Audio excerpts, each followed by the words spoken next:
Amy and Chris's wedding at Roloff Farms looked like a fairy tale on TLC. The network treated viewers to sweeping drone shots of the Oregon property, highlighting the gorgeous rustic setting and the gathered family. It felt like the perfect culmination of a very long and public journey for Amy after her highly publicized divorce. You watch the television special and see the smiling faces, the beautiful floral arrangements, and the custom barn. Everything appears flawless on the screen. But a beautiful wedding photo of the happy couple suddenly burns at the edges when you learn what was actually happening off camera. Behind the scenes, a dark and petty plot was unfolding. Today, we expose the leaked voicemails proving Caryn Chandler actively tried to sabotage Amy's big day, and how she was caught red-handed. My read on this entire situation is that the underlying tension between Amy and Caryn was never truly resolved. We all watched the strange smiles during family events on television, but this leaked information changes the entire context of that wedding special. I think this goes far beyond standard reality television disagreements. Trying to actively ruin someone's wedding reception crosses a massive line from passive-aggressive behavior into outright malicious sabotage. This video will break down what allegedly happened in the critical 48 hours leading up to the ceremony. We will look at the chilling evidence that surfaced and how Amy managed to outsmart the entire plot without throwing a public tantrum. To fully grasp the weight of this sabotage attempt, we need to talk extensively about the history of the venue itself. Roloff Farms is the emotional center of the Little People, Big World universe. Amy bought that land with Matt decades ago. They built the pumpkin season empire together from the ground up. The property is deeply tied to her identity as a mother and a business owner. When the divorce happened, the division of the farm became the central conflict of the family. Amy living in the main house while Matt lived in a smaller dwelling on the same property created years of awkward television. Eventually, Amy accepted a buyout and moved off the property. The farm became entirely Matt's domain. Because of this history, Matt offering the farm as the location for Amy and Chris's wedding came as a massive shock to longtime viewers. On the surface, the offer looked like a profound peace gesture. For Matt to open the gates of their shared legacy for her to marry another man appeared to be a sign of incredible maturity. Marek even admitted on camera that he thought the offer was generous and accommodating. Amy was understandably hesitant to accept the proposal. She knew the property intimately because she had raised her 4 children there. Accepting Matt's offer meant stepping back into a space that was now heavily influenced by Caryn Chandler. Caryn started out as the farm manager before eventually becoming Matt's romantic partner. That transition was incredibly painful for Amy to process in the public eye. Caryn took over many of the duties Amy used to handle, including managing the VIP tours during pumpkin season. Returning to the farm to celebrate her new life meant essentially ignoring the awkward reality that her ex-husband and his new partner were the ones holding the keys to her wedding venue. The power dynamic had shifted completely. Amy was no longer the owner. She was just a guest on the land she helped build. There has been extensive online discussion regarding how Caryn genuinely felt about hosting the wedding. On television, Matt and Caryn presented a very unified and relaxed front. They claimed they were completely fine with not being invited to the ceremony. Matt even joked casually with Chris about crashing the honeymoon. The couple packed their bags and publicly announced they were heading to Arizona for a romantic getaway. They wanted to purposefully give Amy and Chris the space to enjoy the weekend without any lingering awkwardness. That was the public relations narrative they pushed. They wanted to appear unbothered and completely above the family drama. I highly doubt that calm demeanor reflected the reality behind closed doors. The idea of Amy reclaiming the property for a weekend had to be grating on a personal level. Roloff Farms was no longer just Amy's old house. It was the epicenter of Caryn's new daily life with Matt. Seeing Amy walk around the grounds, making demands about where tents should go, and acting like the matriarch of the land once again likely struck a very raw nerve. I suspect Caryn felt deeply undermined by the whole arrangement. The farm was supposed to be her domain now. Having Amy center stage set the perfect environment for intense resentment to build. The logistics of planning a wedding for over 100 guests are stressful enough without adding underlying family politics into the mix. Catered events on working farms require massive amounts of coordination. Vendors have to navigate dirt roads, set up temporary kitchens, and time their service perfectly. Amy and Chris were busy handling these vendors, managing their guest list, and trying to focus on their relationship. They trusted that the physical space would be ready for them. They also trusted that Matt's promise to step away would be honored by everyone involved. The couple likely never expected that someone would actively work the phones behind their backs to ensure the day fell apart. Let us look closely at what happened just 2 days before the ceremony. The head caterer for the wedding received a frantic phone call. The person on the other end of the line claimed to be Amy's official wedding coordinator. This caller demanded massive, immediate changes to the catering contract. They instructed the caterer to cut the food order entirely in half. They also demanded a completely different delivery time for the meal service. I want to pause and evaluate the pettiness of this tactic. If someone calls a vendor to cancel a wedding entirely, the vendor will usually call the bride or groom immediately to verify something that drastic. Vendors know that total cancellations are rare and require direct confirmation. Adjusting a food order and shifting a timeline sounds very different. It sounds like a panicked, last-minute logistical error made by a disorganized event team. It is the kind of change a vendor might blindly accept if they think they are talking to a frantic event planner trying to fix a budget issue. The goal here was not to stop the wedding from happening at all. The goal was to humiliate Amy in front of her family and closest friends. Imagine the scenario of nearly 150 people sitting down for dinner, and there is only enough food for half the room. Imagine the catering. Staff showing up hours late, leaving guests hungry and confused while the bride looks completely incompetent. It is a psychological attack designed to make Amy feel like a failure on the day she was supposed to shine the brightest. Food is the central social element of any wedding reception. Ruining the meal ruins the mood of the entire evening. The guests would leave early, the memories would be tainted, and Amy would spend her wedding night apologizing to her friends instead of celebrating with her husband. The financial implications of this sabotage attempt are also fascinating to consider. Usually, when someone interferes with a business contract, there is a financial motive. But having a catering bill does not benefit the saboteur in any monetary way. Caryn was not saving Matt money by cutting the food order because Amy and Chris were paying for the catering themselves. This lack of financial motive proves that the intent was purely destructive.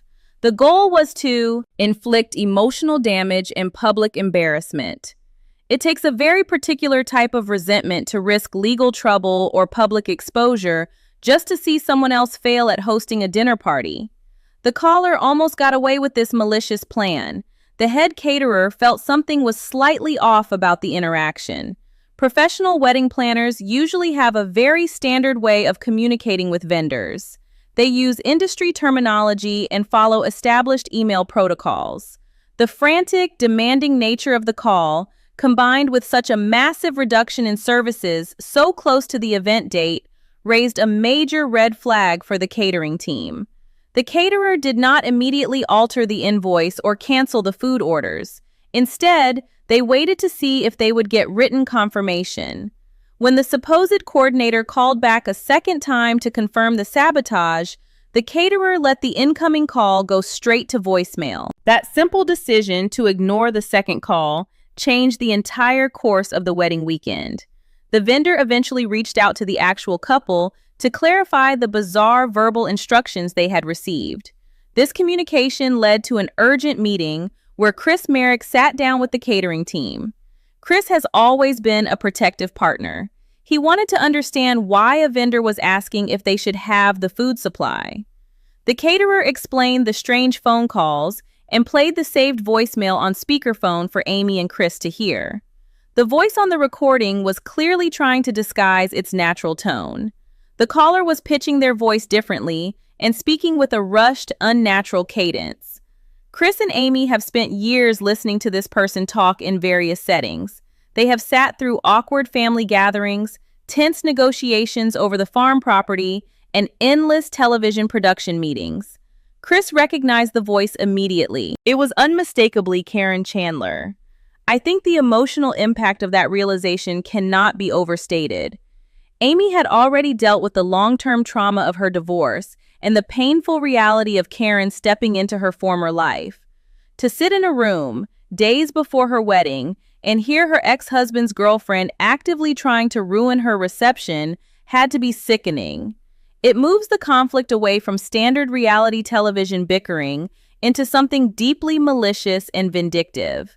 Caryn was allegedly willing to destroy a vendor's hard work, leave innocent guests hungry, and completely ruin Amy's joy out of pure spite.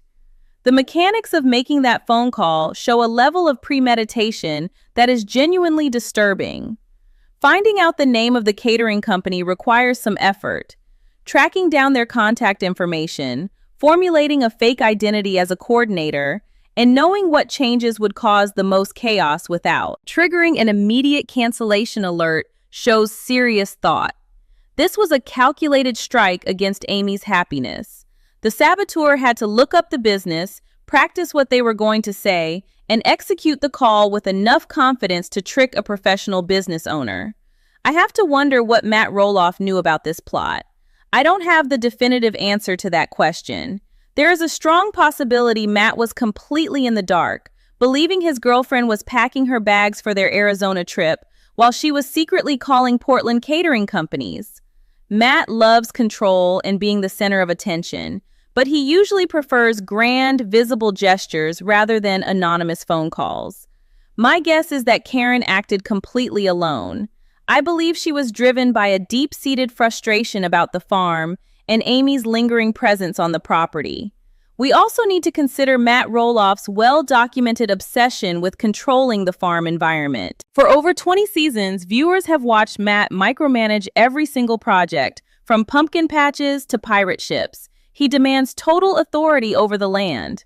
Over time, Caryn seems to have adopted this identical mindset. She transitioned from an employee following Matt's orders to a partner who views the farm as her own kingdom. When Amy stepped back onto the property to plan her wedding, she disrupted that newly established power structure.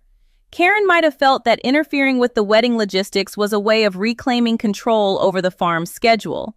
If she could dictate when the food arrived, she was still secretly pulling the strings on the property. We also have to ask questions about the TLC production team. Reality television crews are heavily involved in the planning of these broadcasted events. Did the producers know about the voicemail? If they did, it seems they chose to bury the footage to protect the current dynamic of the show. Matt and Caryn are central figures in the ongoing series. Showcasing Caryn as a malicious saboteur might have alienated viewers too much, ruining the family brand TLC has built over 2 decades. The network prefers passive-aggressive drama, not actual cruelty. I suspect the producers helped sweep the audio recording under the rug to keep the filming schedule intact. We have to look at the other side of this situation and consider alternative explanations. Some viewers have pointed out over the years that the rumors surrounding the Roloff family can get incredibly exaggerated by the internet.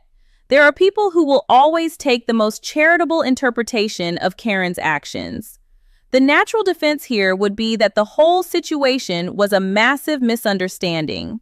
Alternatively, someone might argue that a completely different person made the call. Could a zealous fan or an internet troll have figured out who the caterer was and made the call to cause trouble? Reality television stars deal with unhinged viewers constantly. A troll might think it is funny to impersonate a wedding coordinator just to see what happens. Someone defending Caryn would argue that she is far too smart to leave a voicemail. They would say she knows her voice is broadcast on national television every week and would never risk leaving hard audio evidence of sabotage. They might also point to the fact that Caryn had already secured her position with Matt. She won the turf war. She had no logical reason to care about Amy's party because she already lived on the farm. There is also the possibility that the caterer themselves misunderstood an instruction from Amy's actual team. The vendor might have panicked over a supply chain issue, and the whole story of the fake coordinator grew out of proportion to cover up a catering mistake.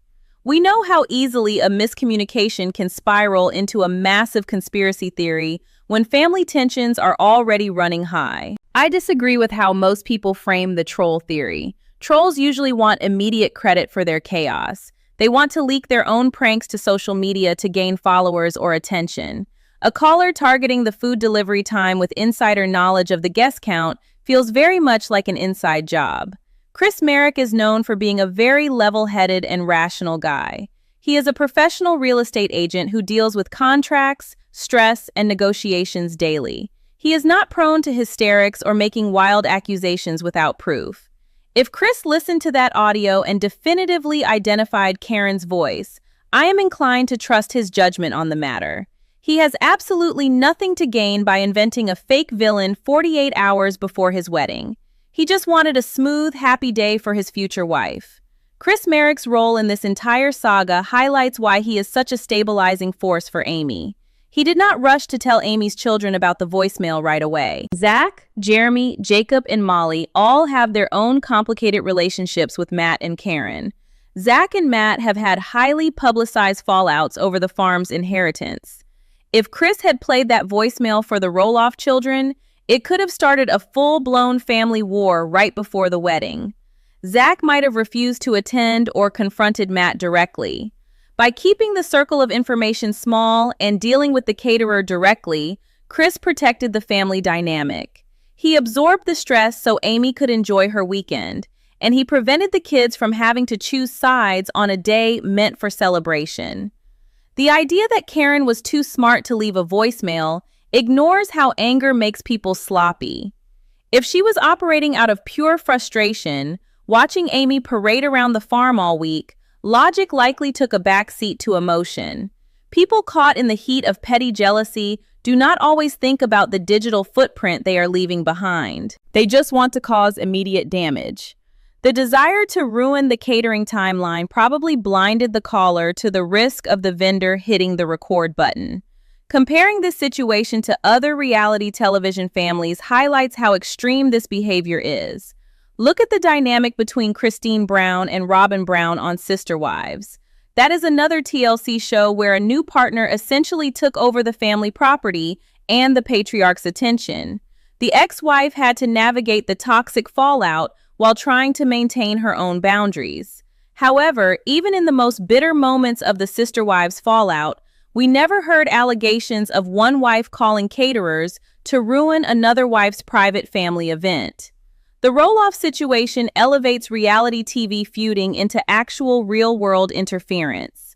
The fallout from the voicemail discovery was handled brilliantly by Amy. Many reality television stars would have immediately called the TLC producers, marched up to Matt's house, and started a massive screaming match on camera. That is the precise outcome the network would have wanted.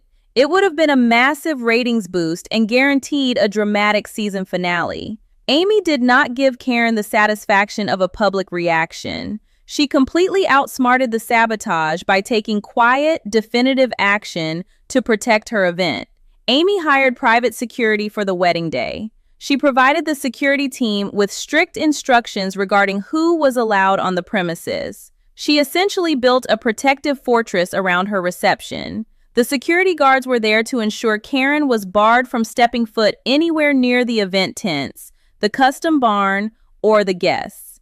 Having to hire bouncers for a family farm wedding is a tragic reality, but it was a necessary step to ensure peace of mind. Amy recognized that the threat was coming from inside the property lines, so she brought in outside enforcement to handle it. The physical layout of Roloff Farms adds a cinematic layer of irony to how the weekend ended.